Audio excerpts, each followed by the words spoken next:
Y si tiene su Biblia, lo invito y la invito a que me acompañe al libro del profeta Sofonías.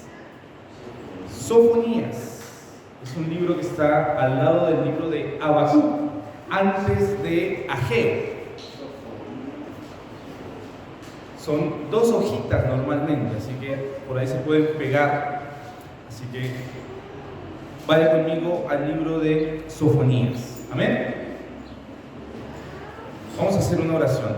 Señor, te damos gracias en esta hermosa mañana que nos das. Gracias por el privilegio que nos das de poder participar de tu palabra, de participar de la Santa Cena más adelante. Te pedimos, Señor, que tomes control de nuestro corazón, que tomes control de nuestras emociones. Sabemos, Señor, que el control, el dominio, la soberanía te pertenece. Te pedimos, Señor, que esta palabra genere en nosotros una convicción real de tu salvación. Que, Señor, que esta palabra no vuelva a ti vacía, sino que dé un fruto abundante en medio de nosotros. Toma control, Señor, también de este predicador, que todo cuanto salga de su boca sea dirigido por tu Espíritu Santo. En el nombre de Jesús, amén y amén. Amén. El 30 de agosto iniciamos una serie que llamamos El inmenso mensaje de los menores. Estuve haciendo algunas cuentas y llevamos 2 meses estudiando y reflexionando sobre los profetas menores. No sé para usted, pero para mí ha sido un tiempo muy enriquecedor de rescatar algo que normalmente no se suele hablar mucho, ¿no? Como son los profetas menores. Estamos próximos también a finalizar esta serie, pero sabemos que el Señor tiene cosas importantes que decirnos hoy.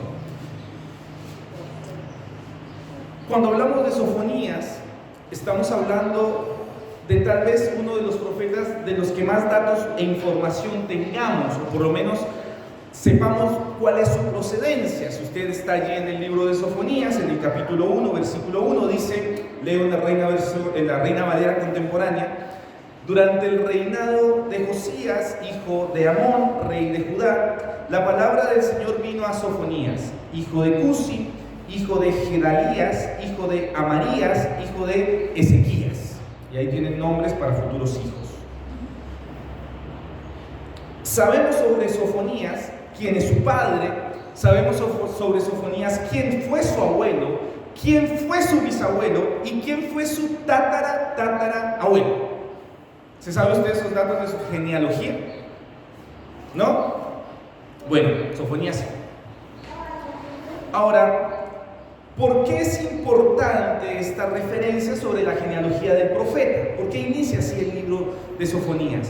Primero, porque en el libro de Sofonías se marca un propósito, y el propósito es mostrar que este profeta, es decir, Sofonías, está plenamente relacionado con un rey, quien es su tatarabuelo, que es el rey Ezequías. ¿Me siguen hasta acá? Ahora, ¿quién era el rey Ezequías? ¿Saben quién fue el rey Ezequías? ¿No? El rey Ezequías fue el 7º rey piadoso del reino de Judá. Fue un rey que tuvo un celo genuino y sincero por la fidelidad a la adoración de Jehová. Y está la fidelidad y la convicción de su adoración a Dios que se compara a Ezequías con el rey David. ¿Me siguen hasta acá? Ezequías pasa a la historia como un rey que intentó eliminar la idolatría que había permitido su padre. ¿Saben cómo se llamaba el padre de Ezequías? Acaz. ¿Qué hace Ezequías que no había hecho su padre? Su padre Acaz había permitido la idolatría en medio del templo, pasó a la historia como un rey idólatra. Y su hijo Ezequías purifica el templo, dedica nuevamente a Jehová todos los objetos que fueron consagrados antes a la idolatría. Los levitas estaban totalmente desorganizados, el templo era un desastre. Entonces Ezequías reorganiza a los levitas para que nuevamente puedan participar del culto y para que nuevamente puedan organizar la vida litúrgica del templo. Sumado a esto, Ezequías es uno de los iniciadores de las misiones para limpiar los lugares altos. Los lugares altos en el Antiguo Testamento hacen referencia a lugares paganos donde se hacían sacrificios a cualquier tipo de deidad, a Baal, por ejemplo, y estaban plagados por toda Judá. Judá tenía un montón de lugares altos y Ezequías fue el rey que inicia una limpieza en ese sentido. ¿Me siguen hasta acá? ¿No? Por lo tanto, entonces, el propósito de relacionar a Sofonías con Ezequías tiene la intención de que veamos en Sofonías la influencia del carácter de su abuelo o de su tatarabuelo y también la influencia de Josías. El libro de Sofonías va a ser, o la profecía el anuncio que hace Sofonías está enmarcado bajo el reinado de Josías. Muchos nombres, ¿cierto? ¿Quién fue Josías? Josías fue uno de los últimos reyes piadosos de Judá, que fue el que encontró el libro de la ley cuando se estaba reconstruyendo el templo. ¿Se acuerdan? Que tenía 8 años cuando asumió el trono, que fue guiado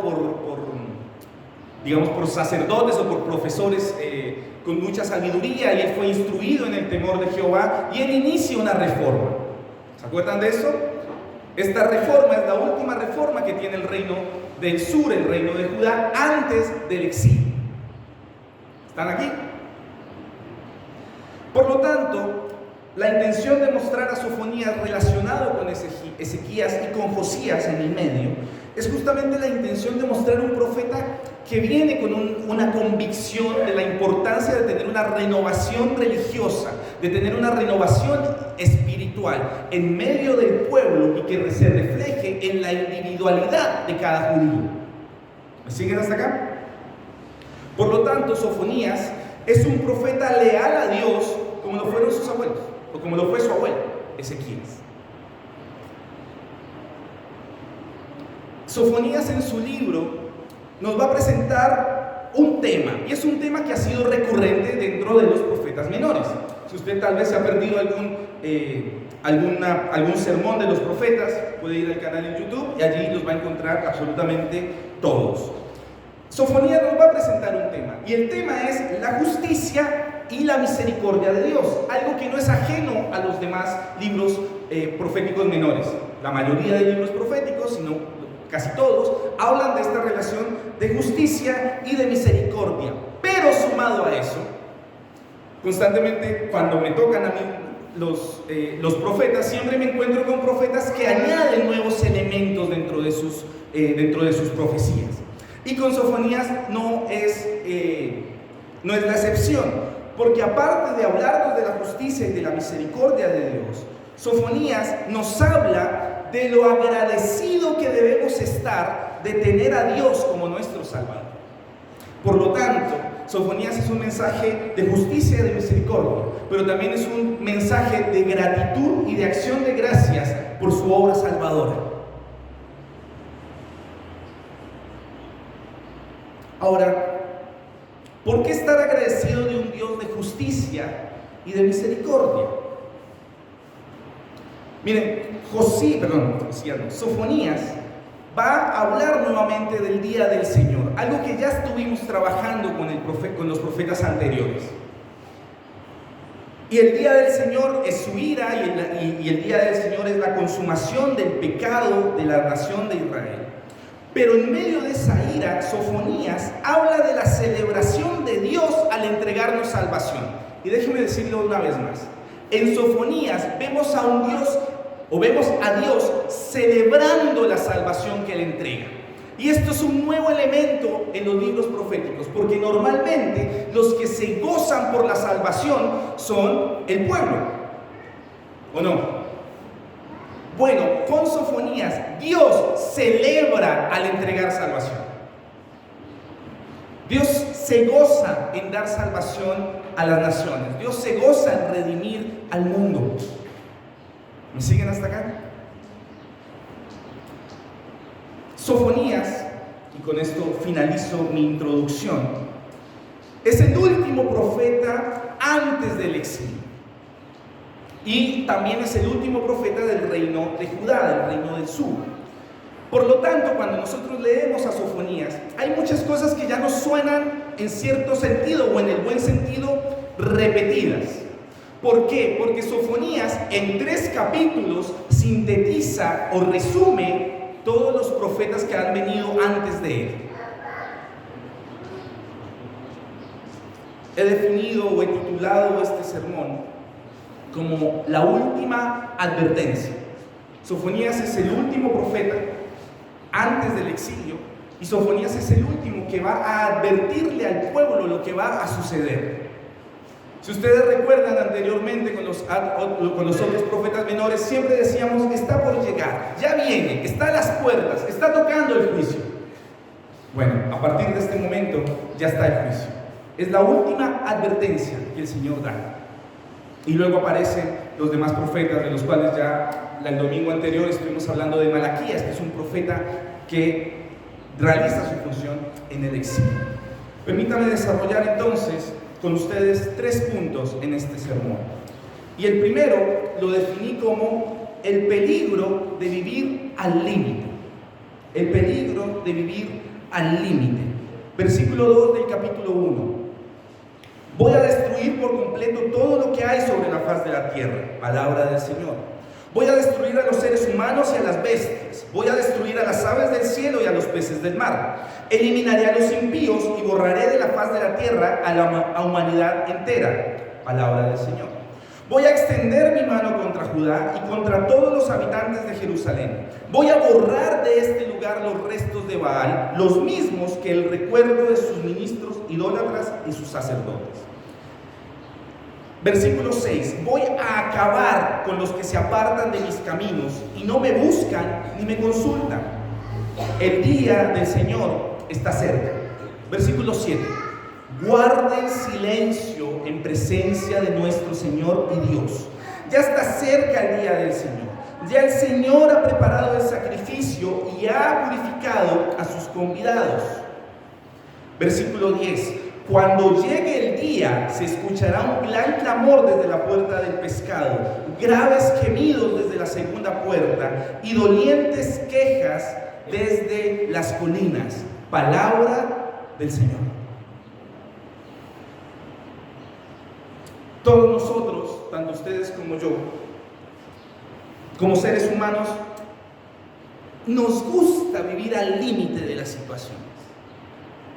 No entendiendo el límite como una referencia a los deportes extremos que nos hacen sentir experiencias al límite, ¿no? No sé, algún deporte extremo que a usted le guste, lanzarse de un paracaídas o lanzarse sin paracaídas, no sé, bueno, en fin. Pero nos gusta, no se trata de ese límite de las capacidades físicas. Hablo del límite de nuestras decisiones personales que tienen consecuencias espirituales delante de Dios. Y como seres humanos nos gusta vivir ahí, al borde de la cornisa, como diría Pablo Duarte. Nos gusta estar ahí cerquita, tocando el filo del abismo y después, por actos de misericordia, retornar al camino o a la senda que el Señor ha determinado. Por ejemplo, nos gusta jugar con la tentación, como si creyéramos tener las fuerzas necesarias para soportarlas, cuando la Biblia es clara frente a la tentación y nos dice, huye, no la resistas, porque no tienes la fuerza necesaria para soportarla. Huye de las tentaciones. ¿Qué le dice Pablo a Timoteo? Huye de las pasiones juveniles. ¿Me siguen hasta acá? Pero nos gusta vivir al límite. Nos gusta vivir ahí, tocando las puertas del pecado. En cuanto a la espiritualidad del hombre, nos pasa lo mismo. Y esto es lo que pasa en Judá. Están viviendo al límite de sus decisiones. Ya lo hemos dicho una y otra vez. Están viviendo al límite de la idolatría. Parece ser que Judá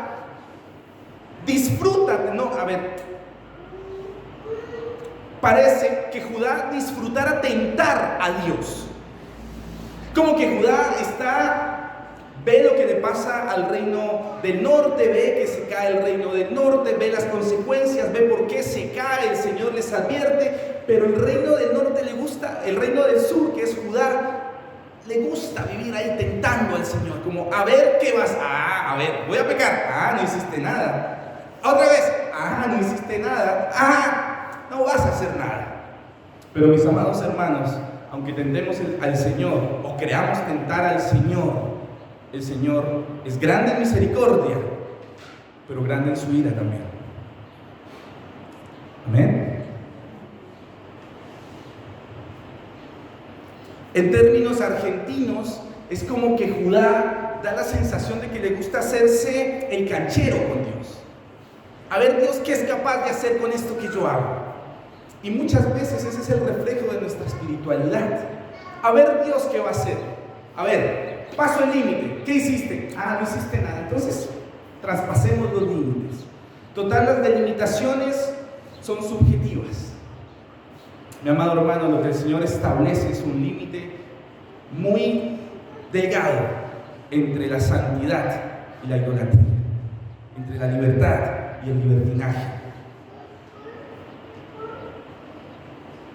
Evidentemente, cuando jugamos al lado de los límites o al lado de la cornisa de esas decisiones y de esas elecciones, en algún momento vamos a dar un paso inesperado y vamos a sufrir las consecuencias de la caída. ¿Se acuerdan cuando ustedes eran niños? Si usted fue, ¿quiénes fueron niños traviesos? ¿Quiénes fueron padres de hijos traviesos? Yo no decía, pastor. Te vas a caer, bájate de ahí.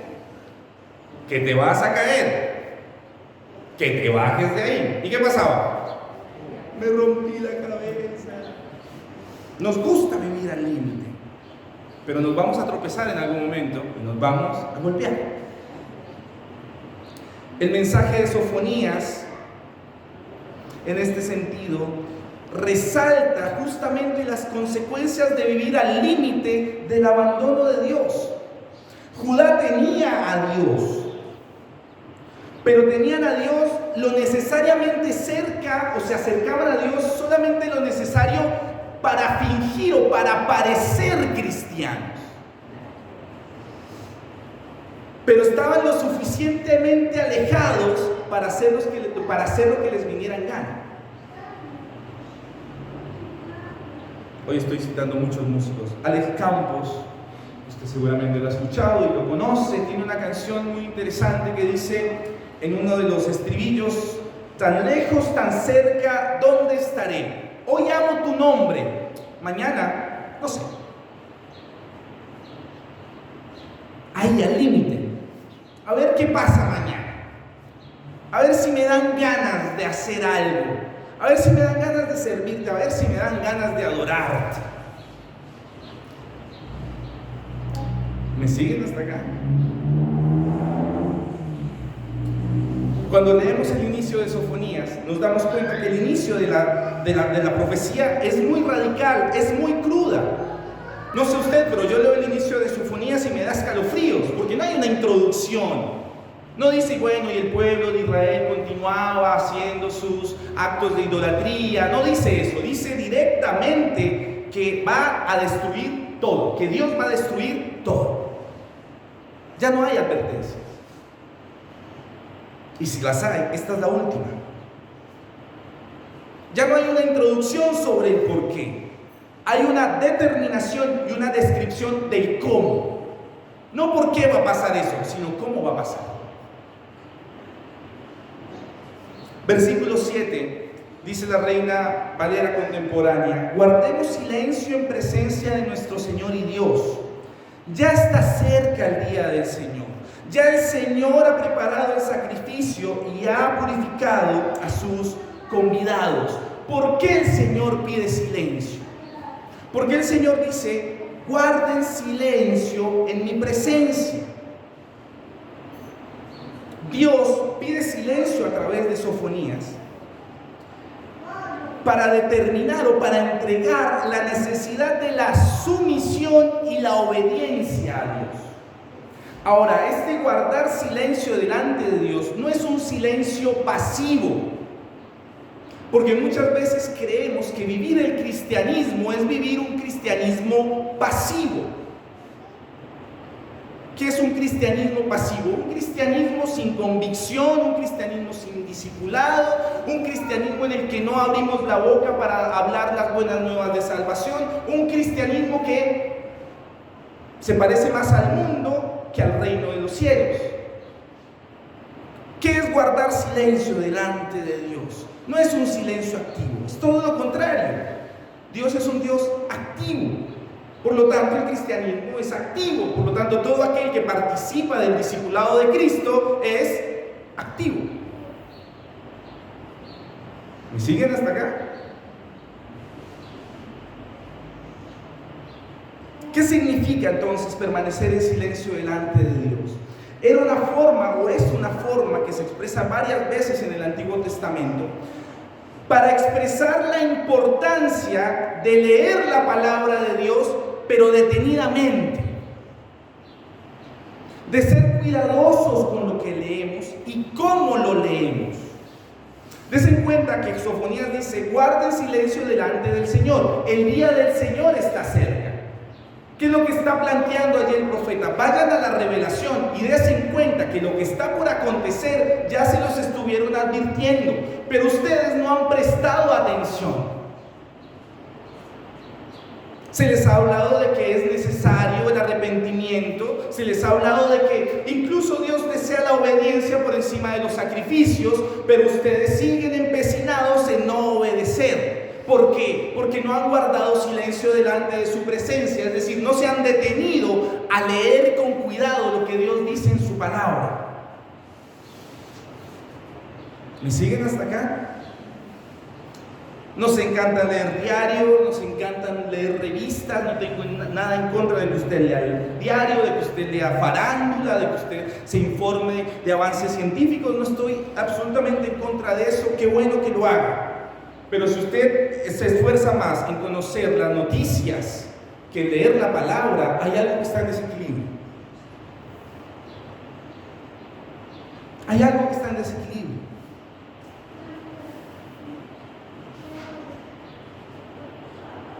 Nos encanta y sabemos de memoria nuestros extractos bancarios, no sabemos la hora exacta en la que empiezan nuestros programas favoritos de televisión. Yo tengo mi programa favorito y digo, a tal hora lo veo.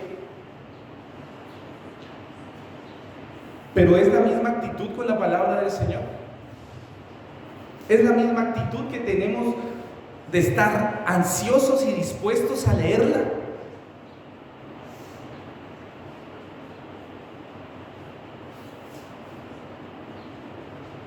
Nos encanta detenernos a recibir la palabra de Dios con esa misma emoción y con esa misma importancia.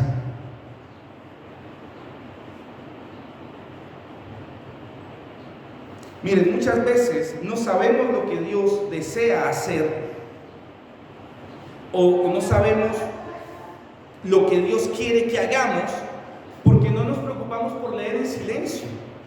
Porque no nos preocupamos con leer con atención y con respeto su palabra. Miren, cuando hacemos nuestros devocionales diarios, no sé si a usted le ha pasado, pero cuando tenemos la disciplina, la sana disciplina de hacer nuestros devocionales, siempre el Señor nos detiene en pasajes o nos advierte situaciones a través de su palabra. Y cuando enfrentamos la cotidianidad del día, algo sucede que nos recuerda esa situación, ¿o no?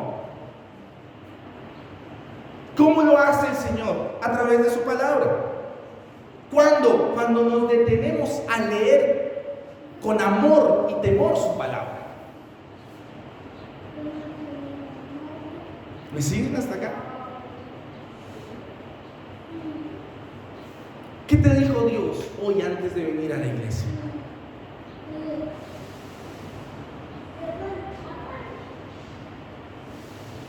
Judá necesitaba guardar silencio delante de la soberanía de Dios para entender por qué, o para entender el fuego que los estaba por consumir.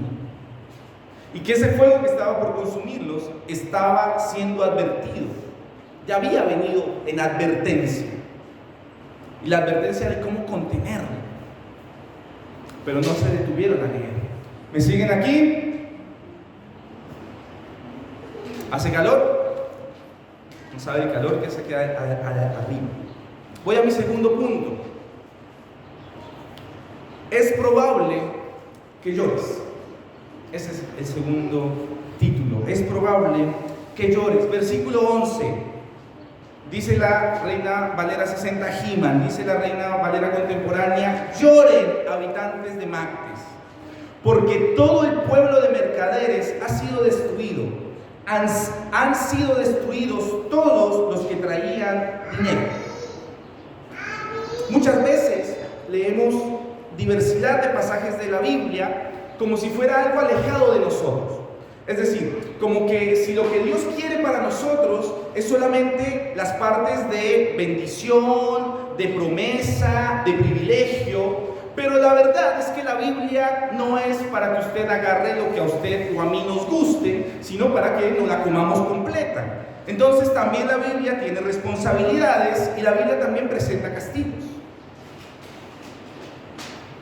¿Me siguen hasta acá? Y Dios habla a Judá. Miren, Dios le está hablando a su pueblo y le está diciendo a su pueblo que van a llorar por ser indiferentes a Dios. A su pueblo, al pueblo de Dios, Dios les dice: van a llorar porque han sido indiferentes conmigo. Dios no está hablando a los impíos, Dios no está hablando a los adversarios de sus pueblos o a las naciones extranjeras. Eso lo va a hacer más adelante. Dios le está diciendo a su pueblo que empiecen a llorar porque la ira de Dios es para ellos. ¿Qué significa esto para nosotros? Pastor, me parece o está usted insinuando que aunque nosotros seamos bautizados, por ejemplo, ¿podremos sufrir la ira de Dios? Sí.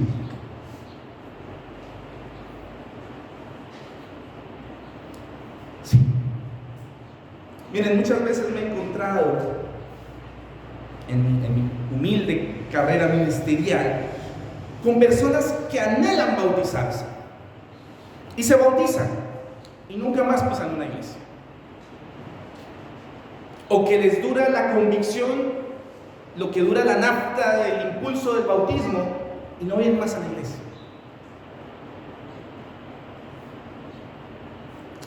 ¿Y qué pasa? Se considera o se hace del bautismo o incluso de la misma Santa Cena, por la cual vamos a participar en unos minutos, de algo ritualista, de algo que hay que cumplir, de algo que es cultural.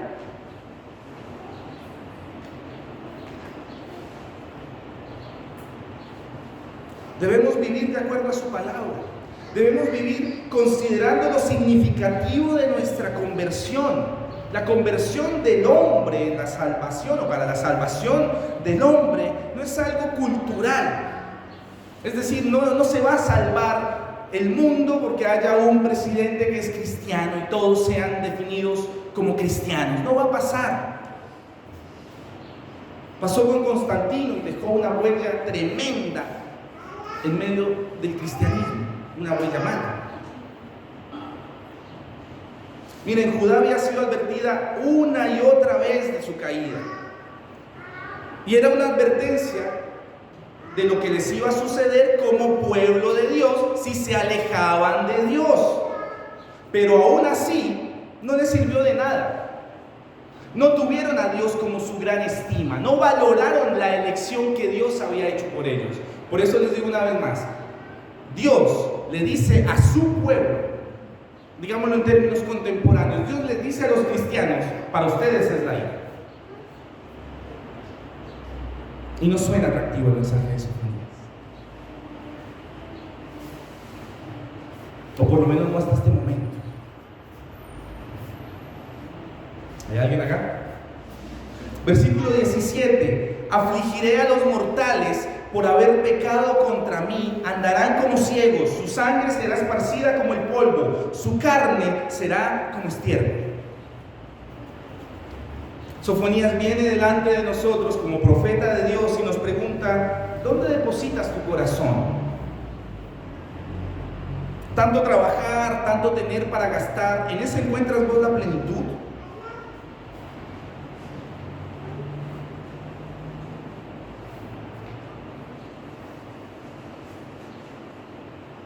¿Cuánto inviertes en tu espiritualidad, en tu crecimiento como cristiano?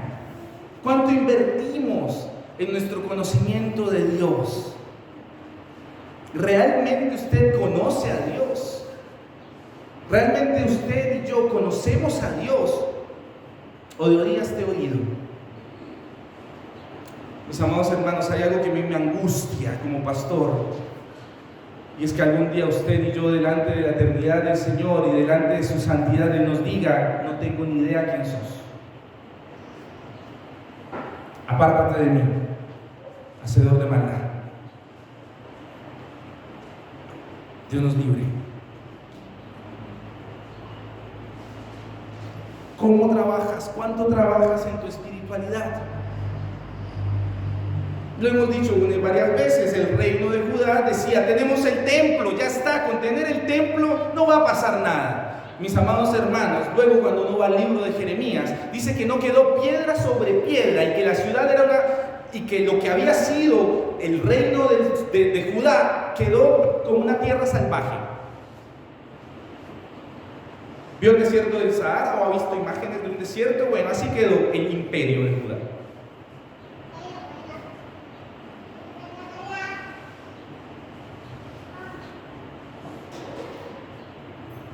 Sofonías 1:13 dice: por pensar así, sus bienes serán saqueados, sus casas serán derribadas.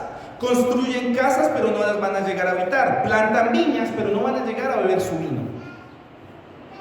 Es decir, no van a llegar a disfrutar eso, porque va a ser destruido. Pónganse en situación. Imagínense que usted toda su vida ha estado trabajando para tener o lograr algo, y que cuando lo logra, el Señor viene y reclama su vida y le dice: ¿quién es usted? No lo conozco.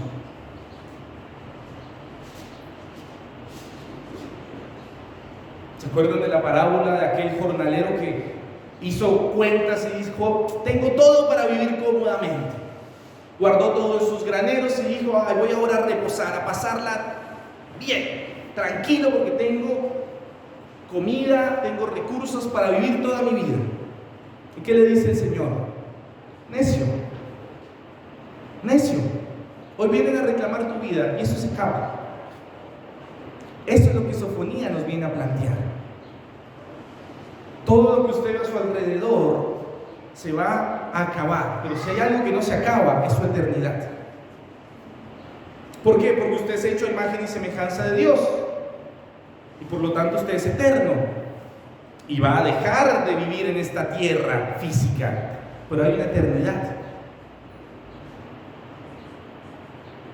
¿Dónde deposita su confianza?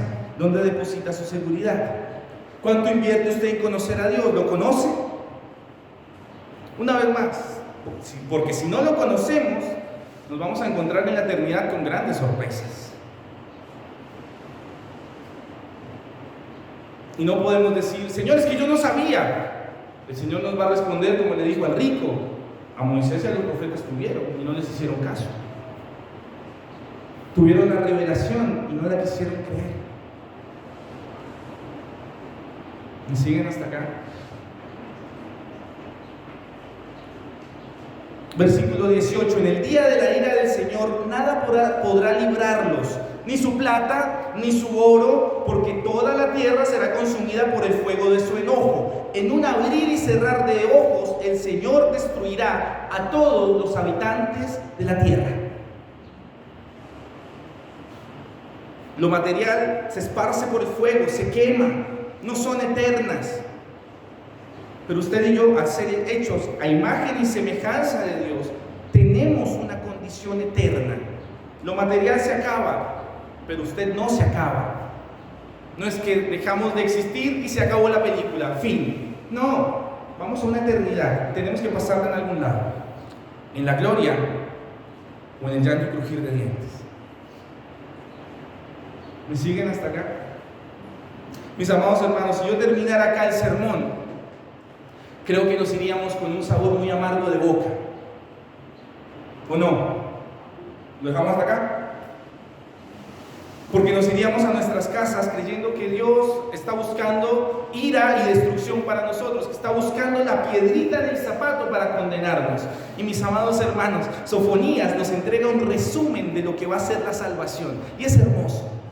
Voy a mi último punto. Dios celebra al entregar salvación. Lo digo una vez más. Dios celebra al entregar salvación. Capítulo 3, versículo 9. Cuando llegue el momento, devolveré a los pueblos la pureza de labios, para que todos invoquen mi nombre y me sirvan con espíritu unánime. Versículo 11. Cuando llegue ese día, no tendrás que avergonzarte por ninguna de tus rebeliones contra mí, porque yo quitaré de en medio de ti a todos los que se alegran por tu soberbia. Nunca más volverás a envanecerte en mi santo monte. Versículo 13. El remanente de Israel no cometerá injusticias ni dirá mentiras. No habrá entre ellos gente mentirosa, porque yo los cuidaré como un pastor y ellos dormirán sin que nada les atemorice. Versículo 17. El Señor está en medio de ti y te salvará con su poder. Préstele atención lo que dice a continuación. Por ti, por usted y por mí, se regocijará y se alegrará. Por amor guardará silencio y con cánticos se regocijará por ti. ¿Saben qué está diciendo Sofonías? Perdón, ¿qué está diciendo Dios a través de Sofonías? Cuando el remanente de Israel, es decir, aquellos que van a disfrutar de la promesa después del exilio, es decir, usted y yo, que la disfrutamos por la obra de Cristo en la cruz, el Señor es como si Él estuviera en un estadio y el mundo fuera un estadio.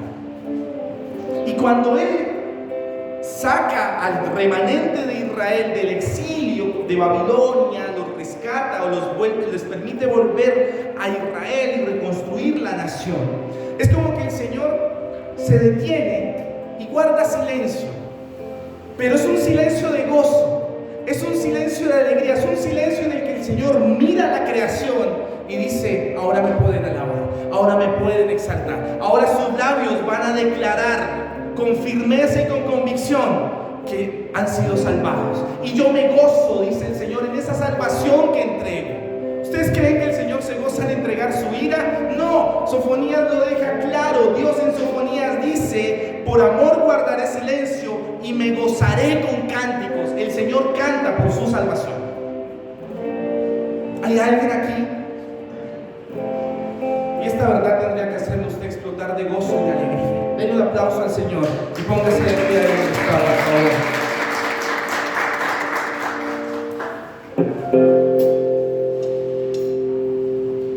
Decíamos al inicio que Sofonías es el último profeta antes del exilio. Entrega una advertencia final a Judá, pero así como entrega una advertencia final, entrega la salvación final. Dios va a salvarlos. Dios va a redimirlos. Dios los va a hacer volver a su casa. Y todos van a declarar a una sola voz que su único Señor en la tierra es Cristo. Que la obra de la cruz trae redención. Dice Sofonías: cuando llegue el momento, y una y otra vez lo repite, 5 veces lo dice. Y esa es la expectativa de un corazón que espera ansioso el cumplimiento de la promesa de Dios. Sofonías está ansioso por ver el día de la salvación. No lo ve, pero usted y yo sí. Y usted y yo nos gozamos en esa salvación. La actitud de Sofonías es la actitud de aquel que espera con ansiedad que vengan las noticias en el diario, si usted es un economista, y que diga: en el lugar que usted invirtió las finanzas, no sé, y digan: en la bolsa donde usted invirtió a la alza. Es decir, le fue bien en el mercado.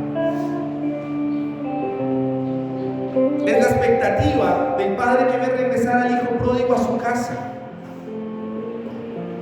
La espera de Sofonías llega a la plenitud en Cristo. La espera de Sofonías se cumple con Cristo. ¿Qué quiero decir con esto? Jesús es el resultado de esa expectativa profética. Es como si usted tomara el diario y en la portada dice: venció la muerte, y en su muerte usted y yo tenemos vida eterna.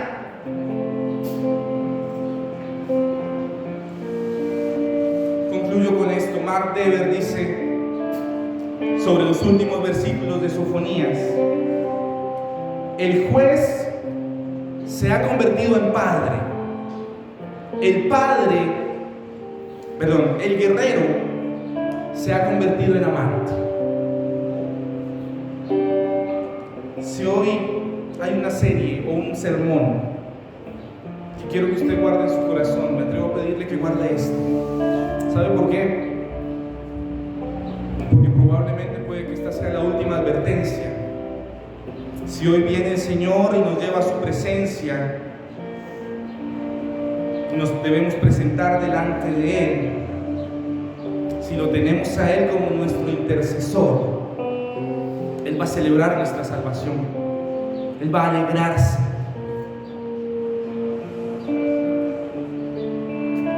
¿Qué necesita usted para decidir por Cristo? No, voy a decidir por Cristo cuando tenga mi casa, cuando tenga mi auto, cuando me case. Me voy a tomar en serio el cristianismo cuando mi cuenta bancaria me haga vivir cómodamente y no tenga complicaciones. Mis amados hermanos, no vivamos al límite. Vivir al límite de la vida nos lleva a perder el deleite de vivir en los límites de Cristo. Los límites de Cristo conducen a la salvación. Los límites de Cristo conducen a la salvación. Yo lo invito a decidir por Cristo. Yo lo invito a decidir por Cristo. Yo lo invito a decidir por Cristo. Porque le aseguro que no hay mejor lugar en el cual usted pueda descansar y en el cual usted pueda estar. Gócese en Él. Gócese en Él. Hay libertad en Cristo, porque hay salvación en Cristo. Él venció la muerte. Él venció la muerte. Usted y yo teníamos que estar en la cruz. Usted y yo teníamos que pagar el precio de nuestro pecado. Pero por amor, Él fue a la cruz, llevando nuestro pecado y dándonos vida eterna. Y eso debe darnos gozo. Así termina Sofonías, en fiesta, en alegría.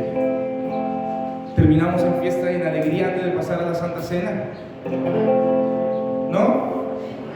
Denle un aplauso al Señor, lo más fuerte que pueda en su corazón.